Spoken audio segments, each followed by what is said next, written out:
Tolong setiap kami buka hati dan pikiran kami, untuk kami dapat merenungkan kebenaran firman-Mu. Di dalam nama Tuhan Yesus kami berdoa. Amin. Silakan duduk Bapak Ibu Saudara.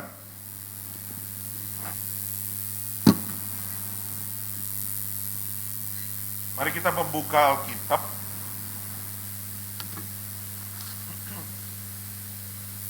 Dari 1 Korintus 9. 1 Korintus 9 ayat 15 sampai dengan ayat yang ke-17. 1 Korintus 9 ayat 15 sampai 17. Tetapi aku tidak pernah mempergunakan satu pun dari hak-hakku itu. Aku tidak menulis semuanya ini supaya aku pun diperlakukan juga demikian, sebab aku lebih suka mati daripada. Sungguh, kemegahanku tidak dapat ditiadakan siapapun juga. Karena jika aku memberitakan Injil, aku tidak mempunyai alasan untuk memegahkan diri. Sebab itu adalah keharusan bagiku. Celakalah aku jika aku tidak memberitakan Injil. Ayat 17, kalau andai kata aku melakukannya menurut kehendakku sendiri, memang aku berhak menerima upah. Tetapi karena aku melakukannya bukan menurut kehendakku sendiri, pemberitaan itu adalah tugas penyelenggaraan yang ditanggungkan kepadaku. Sampai di sana pembacaan firman Tuhan. Bapak Ibu Saudara, ketika kita bicara, Paulus berkata, celakalah aku jika aku tidak memberitakan Injil, ya. Maka Paulus itu berbicara tentang dirinya di hadapan Tuhan. Tentang panggilan Tuhan terhadap dirinya di hadapan Tuhan. Makanya kalau dalam pasal 9 ini kita melihat ayatnya yang kedua, dia berbicara tentang kerasulannya. Dan orang-orang Korintus itu sudah memahami kerasulan itu dari mana munculnya. Bahwa Paulus itu ketemu Tuhan. Dalam perjalanan ke Damaskus, ke Damsyik, dia menjadi buta. Tetapi Tuhan itu menolong dia sehingga dia menjadi celik kembali. Dan Tuhan percayakan dia Injil Tuhan ini. Dan waktu dia berkata, celakalah aku jika aku tidak memberitakan Injil, bukan celaka karena hukuman daripada Tuhan. Dia sedang tidak berbicara tentang penghukuman Tuhan atas dia kalau dia tidak memberitakan Injil. Tetapi dia berbicara adalah bagaimana dia itu boleh mendapatkan kesempatan yang kedua. Karena pertama dia adalah orang yang giat bagi Tuhan, bagi Allah. Dalam perspektif dia tentunya. Dia melayani Allah. Makanya orang-orang Kristen itu yang sesat itu, aku harus cari hukum mereka dan bunuh. Musnahkan. Karena mereka itu menjadikan manusia itu menjadi Tuhan. Itu pelanggaran hukum Taurat. Dan itu valid untuk hukuman mati. Tetapi justru di dalam pelayanan cinta dia kepada Allah yang sungguh-sungguh ini. Menjaga hukum supaya hukum itu tidak disalahgunakan. Hukum itu tidak dilakukan dengan tidak benar. Maka dia hukum orang-orang Kristen itu. Tetapi dia bertemu secara pribadi dengan Tuhan. Dalam pertemuan dia dengan Tuhan, Tuhan bilang, kenapa engkau menganiaya aku? Kenapa engkau menganiaya pengikut-pengikutku? Dia bilang, siapa engkau Tuhan? Aku tidak tahu. Dia bertemu secara pribadi dengan Tuhan itu, dan dia merasakan.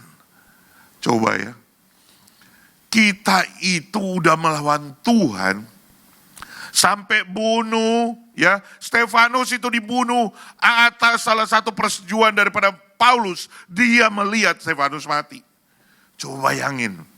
Semua orang Kristen itu dihukum. Itu atas perintah yang daripada dia. Karena memang dia minta kepada pemimpin agama untuk dia boleh menjadi wakil. Boleh menjadi koordinator untuk penyiksaan orang-orang Kristen itu. Sekarang dia ketemu Tuhan, ternyata apa dia lakukan berlawanan dengan yang Tuhan mau. Ternyata dia sedang melawan Tuhan.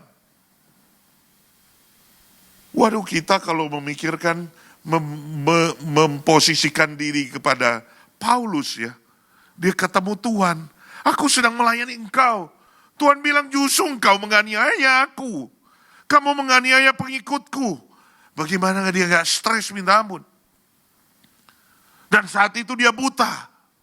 Coba bayangin di dalam kebutaannya dia merasakan betapa butanya aku. Karena aku itu menjalankan kebenaran justru yang bertentangan dengan kebenaran yang sejati. Betapa butanya aku. Di dalam kebutaannya, dia merasakan betapa butanya dia. Dan dia bertemu dengan kebenaran yang sejati itu. Dan ketika bertemu dengan kebenaran yang sejati, Tuhan Yesus itu, dia menyaksikan kepada orang-orang di Korintus. Sehingga itu dia berkata, harusnya aku itu rasul ya. Kalau aku pergi, ya melayani, aku harusnya dapat upah. Tapi aku gak peduli. Aku tidak cari kemegahan, aku tidak cari upah, aku tidak cari untuk kepentinganku, aku tidak cari supaya orang itu puji aku. Gak penting semuanya itu. Justru celaka aku. Kalau aku tidak memberitakan Injil. Karena ini tugas yang dipercayakan Tuhan secara pribadi. Dia kasih aku kesempatan. Dia kasih aku kepercayaan. Dia kasih aku kuasa. Bagaimana aku tidak memberitakan Injil? Maka dia mengambil komitmen sungguh di dalam hatinya. Ya. Mati pun gak apa-apa bagi dia. Yang penting dia harus memberitakan Injil. Nah, kenapa Injil itu sangat penting? Dari kacamata Paulus, dari kacamata Tuhan, kita ingin sebetulnya melihat secara singkat. Karena hari ini kita akan menyaksikan bagaimana seorang yang juga dipercayakan oleh Tuhan. Ketika bertemu dengan Tuhan, diubahkan oleh Tuhan. Dan hidupnya dia persembahkan untuk memberitakan Injil.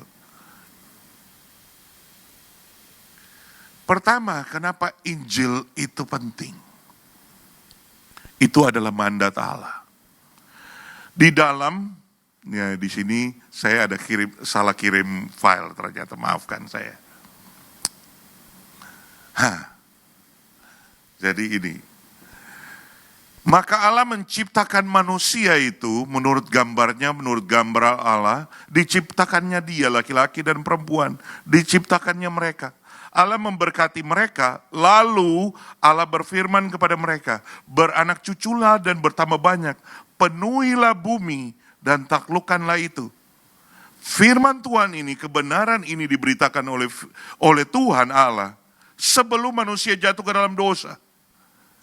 Jadi ini, kebenaran ini beranak cuculah dan bertambah banyak, penuhilah bumi di dalam kerajaan Allah. Di dalam kerajaan Tuhan, bukan setelah jatuh ke dalam dosa. Pasal yang ketiga. Nah, makanya ini paralel dengan Efesus 2 ayat 10. Karena kita ini buatan Allah, diciptakan dalam Kristus Yesus untuk melakukan pekerjaan baik yang dipersiapkan Allah sebelumnya. Ia mau supaya kita hidup di dalamnya. Kita diciptakan dalam Kristus Yesus untuk apa? Kita dikembalikan kepada mandat yang awal itu. Sebelum manusia itu jatuh ke dalam dosa. Kita punya potensi untuk tidak berdosa, tapi kita punya potensi untuk berdosa. Sama, kita dicipta dalam Kristus Yesus, dikembalikan. Kita punya kemampuan untuk tidak berdosa. Tapi kita juga bisa berdosa. Nah, kita ini adalah buatan Allah, diciptakan dalam Kristus Yesus, dicipta ulang. Ketika kita lahir baru, dicipta ulang, dikembalikan kepada standar, kepada dasar, kepada fondasi awal. Untuk melakukan pekerjaan baik. termasuk beranak cucu. Beranak cucu dalam pengertian apa? Memperanakan anak-anak kudus. Anak-anak yang takut akan Tuhan. Anak-anak yang diselamatkan. Anak-anak lahir dari papa mama yang percaya kepada Tuhan. Jadi ketika kita percaya, kita melahirkan anak-anak yang percaya kepada Tuhan. Itu saya cepat saja. Yang kedua, karena Injil itu berharga. Saking berharganya Paulus tuh ngomong begini tuh, ya. Di dalam Galatia pasal 1 ayat 8 dan 9, sekalipun kami atau seorang malaikat dari sorga yang memberitakan kepadamu suatu Injil yang berbeda dengan Injil yang telah kami beritakan kepadamu, terkutuklah dia. Seperti yang telah kami katakan dahulu, sekarang kukatakan sekali lagi, dibikin penekasan. Jikalau ada orang, ada guru, ada seseorang yang memberitakan kepadamu suatu Injil yang berbeda dengan apa yang telah kamu terima, terkutuklah dia.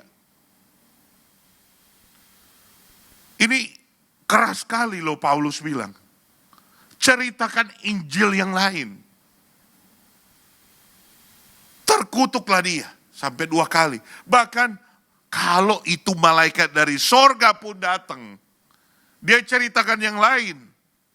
Dia tidak menceritakan, nanti kita ini sudah banyak tantangan. Sudah mulai ada lagi pengajaran-pengajaran yang berbeda sebetulnya. Tetapi kita harus kembali bahwa kita percaya kepada Yesus. Anak Allah yang datang ke dunia ini menderita. Dia mati di atas kayu salib. Tapi pada hari yang ketiga dia bangkit.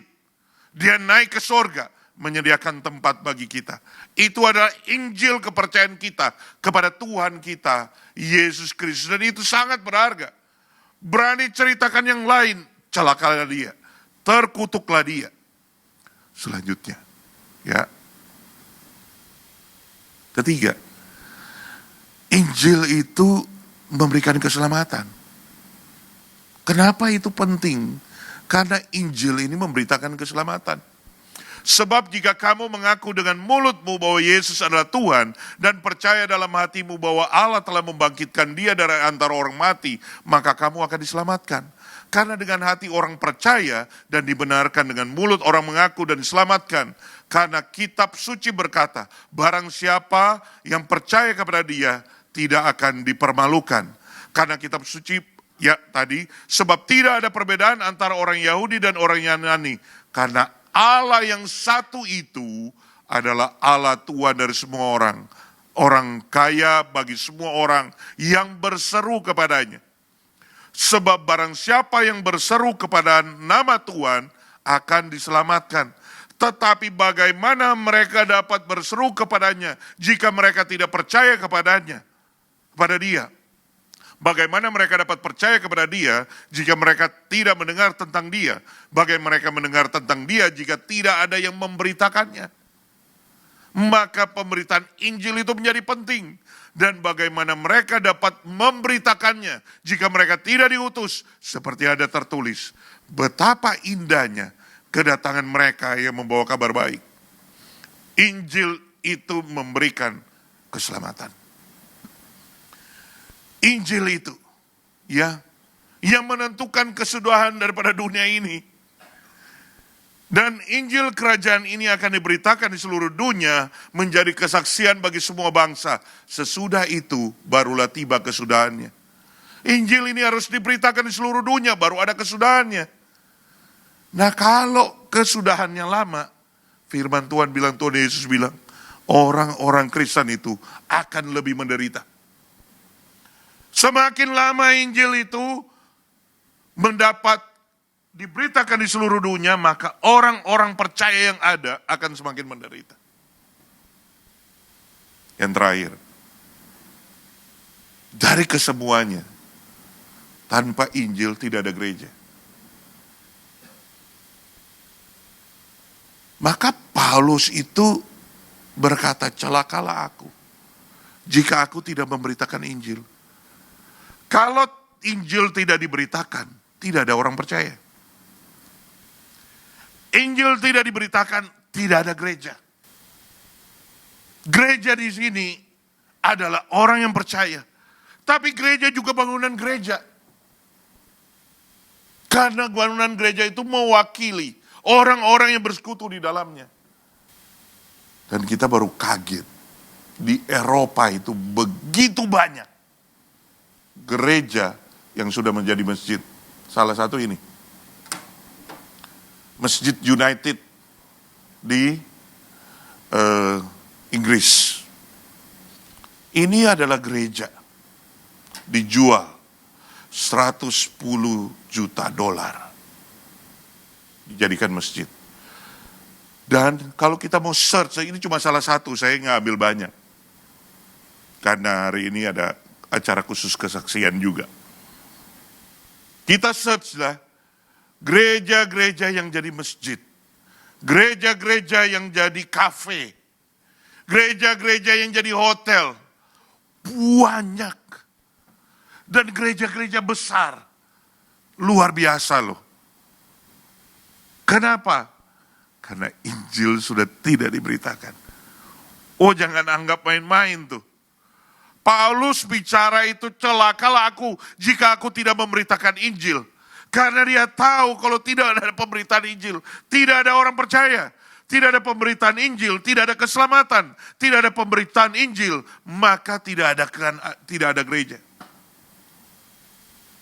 Gereja tutup. Gereja dijual. Gereja beralih fungsi. Itu yang akan terjadi. Maka Paulus memahami hal ini. Celakalah aku jika aku tidak memberitakan Injil. Dan haruslah kita mengadopsi spirit daripada Paulus ini. Kita nggak beritain Injil, tidak ada orang percaya. Tidak ada orang percaya, tidak ada keselamatan. Tidak ada keselamatan, tidak ada gereja. Tidak ada gereja pribadi, berarti tidak ada gereja Tuhan.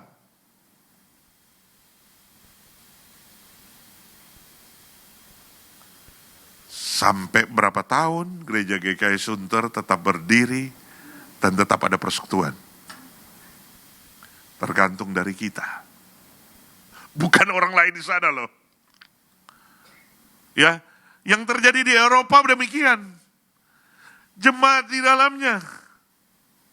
Waktu kita nggak meneruskan Injil itu kepada anak, kepada cucu, maka kalau kita dengar-dengar orang pergi ke Eropa di gereja-gereja tertentu, tinggal orang-orang tua. Nah, yang lain-lain sudah dijual, sudah beralih fungsi. Nah, yang masih ada tinggal orang tua.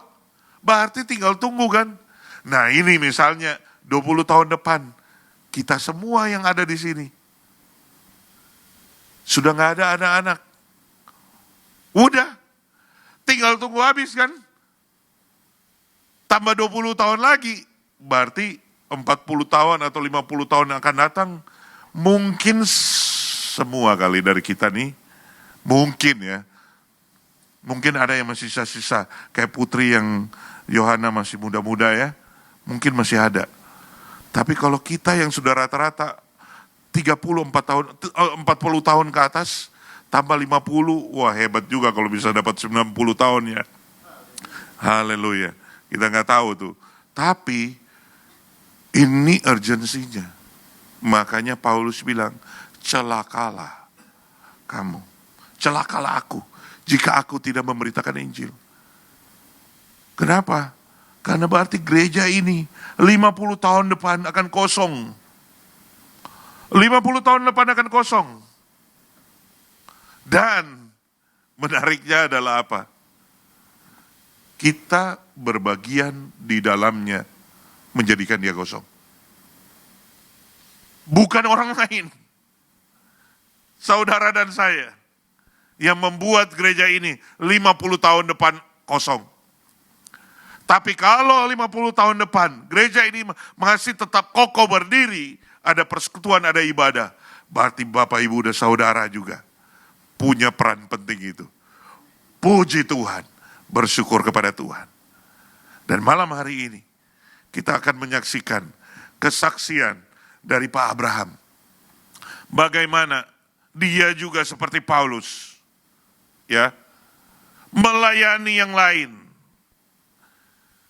Tapi bertemu Tuhan, dia diubahkan, dia percaya, dan dia memberitakan Injil. Dan banyak kesaksian yang akan disampaikan untuk menguatkan kita bagaimana Tuhan pakai dia.